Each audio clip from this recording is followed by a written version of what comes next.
Il y a un moyen d'améliorer la qualité du sommeil, finalement c'est le traitement, ou en tout cas un des traitements principaux des apnées du sommeil, c'est l'appareillage. Oui. Qu'est-ce que c'est que cette machine de ventilation à pression positive? Ça fait peur à beaucoup de gens qui même hésitent parfois à consulter en se disant de toute façon je n'accepterai pas, je ne dormirai pas avec une machine. Tout à fait, on voit des gens qui disent de toute façon le traitement, j'en veux pas avant même qu'il soit venu. Donc on se dit bon, on va quand même faire les choses, on va expliquer, on va se poser. Et donc c'est très simple, le principe du traitement, les voies aériennes sont fermées. Donc le but c'est d'utiliser un tuteur mécanique pour maintenir les voies aériennes ouvertes, comme ça. Donc c'est une soufflerie. On souffle dedans pour maintenir les voies aériennes ouvertes. Et donc, ça s'appelle une PPC, une pression positive continue. Il n'y a pas d'apport d'oxygène en plus, c'est juste de l'air de la pièce qui est pulsé. Le principe, c'est exactement celui de l'aspirateur, mais qui fonctionne dans l'autre sens. On pousse de l'air. Et donc, ça a été mis au point au tout début des années 80. D'ailleurs, on a une petite animation qui va vous montrer ça. Voilà ce qui se passe quand on met un appareil de pression positive sur le visage. Voilà, on voit le masque sur le nez avec l'air qui est en verre et qui pénètre par les voies aériennes et qui empêche la bascule de la langue en arrière et qui empêche également la fermeture des voies aériennes, en particulier du muscle dilatateur du pharynx. Voilà, parce qu'au bout de ce masque, tenez, vous en avez amené plusieurs modèles, vous allez nous montrer comment ça s'utilise. Au bout de ce masque, il y a bien sûr un tuyau qui est relié à une machine, laquelle machine va donc envoyer de l'air sous pression pour vaincre les obstacles. Il y a différents types de masques, et puis on va voir tout de suite certains leurs avantages. Alors, masque facial, qui est un masque ancien, qui prend à la fois le nez et la bouche.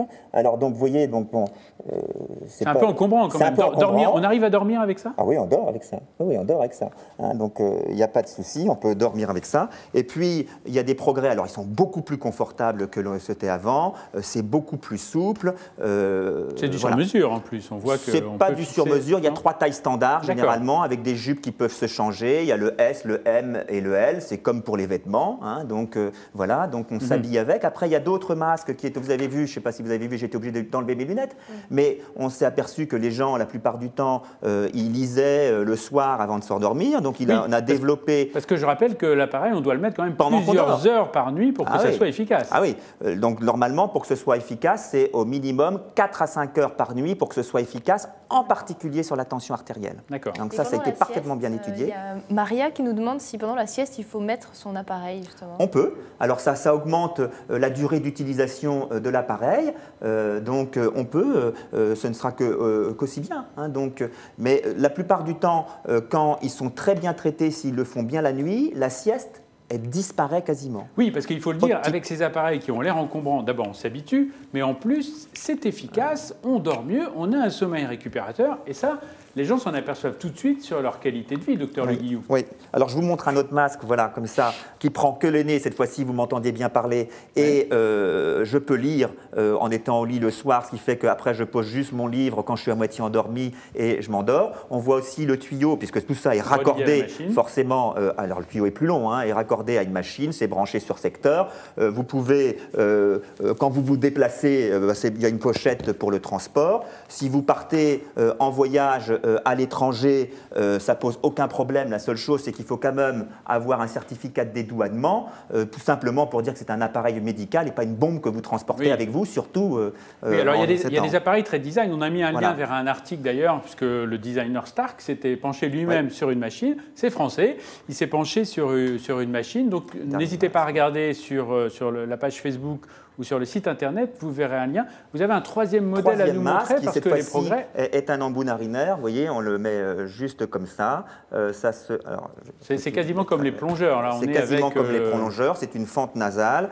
Donc chacun a des avantages et des inconvénients. Donc quand on connaît le matériel, on s'adapte avec le patient. Donc voilà, donc ça se met juste comme ça, ça se met sous le nez. Et donc on voit la fente qui est ici, là, et la fente qui est ici et qui permet juste de pulser de l'air. Voilà.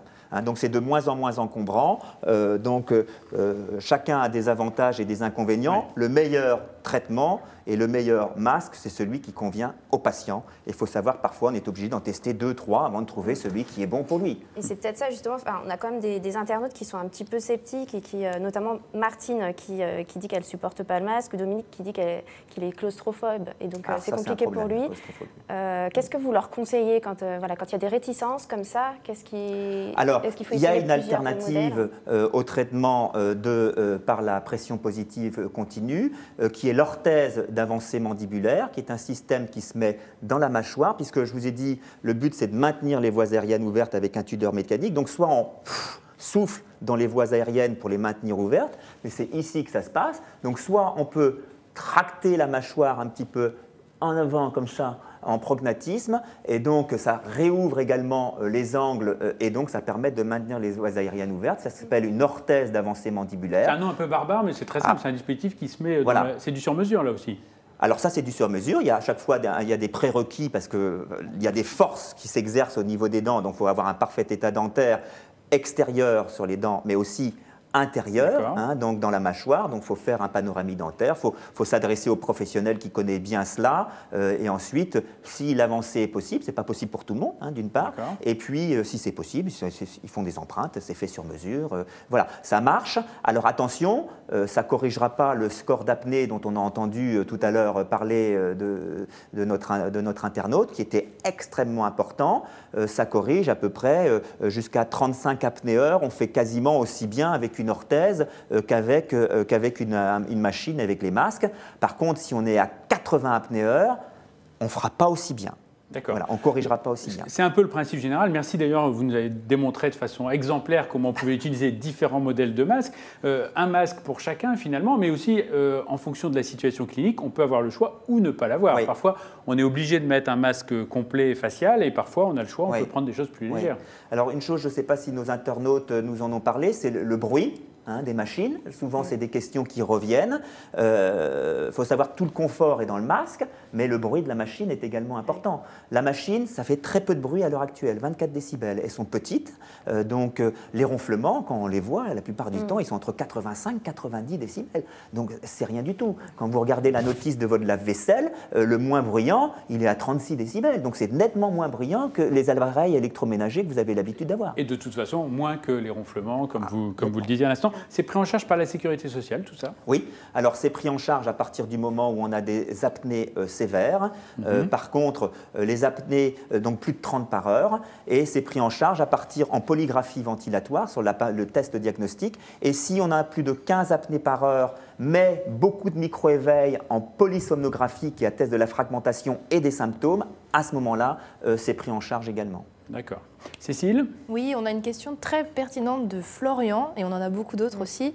Continue d'ailleurs de nous les envoyer. Florian demande si, avec ce masque nasal que vous nous avez montré, on ne risque pas de respirer par la bouche. Ah oui, parce que c'est bien beau d'envoyer l'air dans le nez, mais qu'est-ce qui se passe si on ouvre la bouche? Ah bah, c'est insupportable.